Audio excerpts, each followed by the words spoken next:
വ്യത്യസ്ത മതവിഭാഗത്തിൽപ്പെട്ട ശ്രുതിയും ജൻസനും സ്കൂൾ കാലം മുതൽ സുഹൃത്തുക്കളാണ്. ആ പ്രണയമാണ് വിവാഹ നിശ്ചയത്തിലേക്ക് എത്തിയത്. കല്യാണത്തിന് കരുതിയിരുന്ന സ്വർണവും പണവും വീടും ഉരുൾ കൊണ്ടുപോയിരുന്നു. ഡിസംബറിൽ ഇരുവരുടെയും വിവാഹം നടത്താനായിരുന്നു തീരുമാനം.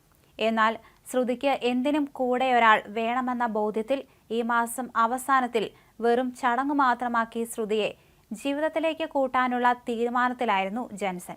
ചൂരൽമല ഉരുൾപൊട്ടലിൽ ഉറ്റവരെ നഷ്ടപ്പെട്ട ശ്രുതിയുടെ പ്രതിശ്രുത വരനായിരുന്ന ജൻസന്റെ സംസ്കാരം ഇന്ന് നടക്കും.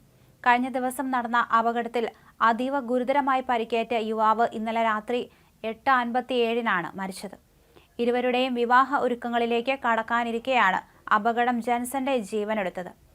ചൂരൽമല ഉരുൾപൊട്ടലിൽ അച്ഛനും അമ്മയും സഹോദരിയുമടക്കം 9 ഉറ്റ ബന്ധുക്കളെ നഷ്ടപ്പെട്ട ശ്രുതിക്ക് അടച്ചുറപ്പുള്ള വീടാണ് ഇനി തന്റെ സ്വപ്നമെന്ന് പറഞ്ഞ് പെൺകുട്ടിക്ക് ഒപ്പം നിന്ന യുവാവിന്റെ ആഗ്രഹങ്ങൾ പൂർത്തീകരിക്കാതെയുള്ള മരണമാണ്. ഇത് കേരളത്തിനാകെ നോവായി മാറിയിരിക്കുകയാണ്. ശ്രുതിയുടെ ബന്ധുക്കൾ മരിച്ച് 41 ദിവസത്തിന് ശേഷം വിവാഹം നടത്താനുള്ള ഒരുക്കങ്ങളിലേക്ക് കടക്കാനിരിക്കുകയായിരുന്നു കുടുംബം. ഇതിനിടെ ബന്ധുക്കൾക്കൊപ്പം കോഴിക്കോട് കൊടുവള്ളിയിലെ ബന്ധുവീട്ടിലേക്ക് പോകുമ്പോഴാണ് മരണം അപകടത്തിന്റെ രൂപത്തിലെത്തിയത്. ഡ്രൈവിംഗ് സീറ്റിലായിരുന്ന ജൻസന് തലയ്ക്ക് അതീവ ഗുരുതരമായി പരിക്കേറ്റിരുന്നു. ആന്തരിക രക്തസ്രാവം അനിയന്ത്രിതമായ നിലയിലായിരുന്നു. കോഴിക്കോട് മെഡിക്കൽ കോളേജിലെത്തിച്ച യുവാവിനെ അടിയന്തര ശസ്ത്രക്രിയകൾക്ക് വിധേയനാക്കിയ ശേഷം വെന്റിലേറ്ററിലേക്ക് മാറ്റിയിരിക്കുകയായിരുന്നു. എന്നാൽ ശ്രുതിയുടെയും കേരളത്തിന്റെയും പ്രാർത്ഥനകൾ വിഫലമാക്കി ഇന്നലെ രാത്രി യുവാവ് മരണത്തിന് കീഴടങ്ങി. അതേസമയം ഇന്ന് രാവിലെ പോസ്റ്റ്മോർട്ടത്തിന് ശേഷം അമ്പലവയൽ ആണ്ടൂരിൽ ജൻസന്റെ മൃതദേഹം പൊതുദർശനത്തിന് വയ്ക്കും. വൈകിട്ട് 3 മണിക്ക് ആണ്ടൂർ നിത്യസഹായ മാതാപ്പള്ളി സെമിത്തേരിയിലാണ് സംസ്കാരം നടക്കുക. വയനാട്ടിലുണ്ടായ വാഹന അപകടമാണ് ജൻസന്റെ ജീവനെടുത്തത്. ചൂരൽമല ഉരുൾപൊട്ടലിൽ ഉറ്റവരെ നഷ്ടപ്പെട്ട ശ്രുതിയുടെ പ്രതിശ്രുത വരനായിരുന്ന ജൻസന്റെ സംസ്കാരം ഇന്ന് നടക്കും.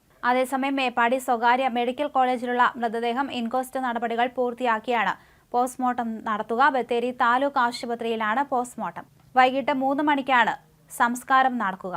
ചൊവ്വാഴ്ച കൽപ്പറ്റ വെള്ളാരംകുന്നിലുണ്ടായ അപകടത്തിലാണ് 9 പേർക്ക് പരിക്കേറ്റത്. ഇവർ സഞ്ചരിച്ചിരുന്ന വാൻ ബസ്സിൽ കൂട്ടിയിടിക്കുകയായിരുന്നു. അതേസമയം ജൻസന്റെ മരണത്തിൽ അനുശോചിച്ച് മുഖ്യമന്ത്രി പിണറായി വിജയൻ. ജൻസനും ശ്രുതിയും ബന്ധുക്കളും അപകടത്തിൽപ്പെട്ട വാർത്ത ഹൃദയഭേദകമായിരുന്നുവെന്ന് മുഖ്യമന്ത്രി ഫേസ്ബുക്ക് കുറിപ്പിൽ പറഞ്ഞു. ശ്രുതിയുടെ കൂടെ ഈ നാടുണ്ടെന്ന ഉറപ്പാണ് നമുക്കിപ്പോൾ നൽകാൻ സാധിക്കുക. ദുരിതങ്ങളെയും വെല്ലുവിളികളെയും അതിജീവിക്കാൻ ശ്രുതിക്ക് ആകട്ടെയെന്നും മുഖ്യമന്ത്രി പറഞ്ഞു. സ്കൂൾ കാലം തൊട്ട് തുടങ്ങിയ പ്രണയമായിരുന്നു ഇരുവരുടേതും.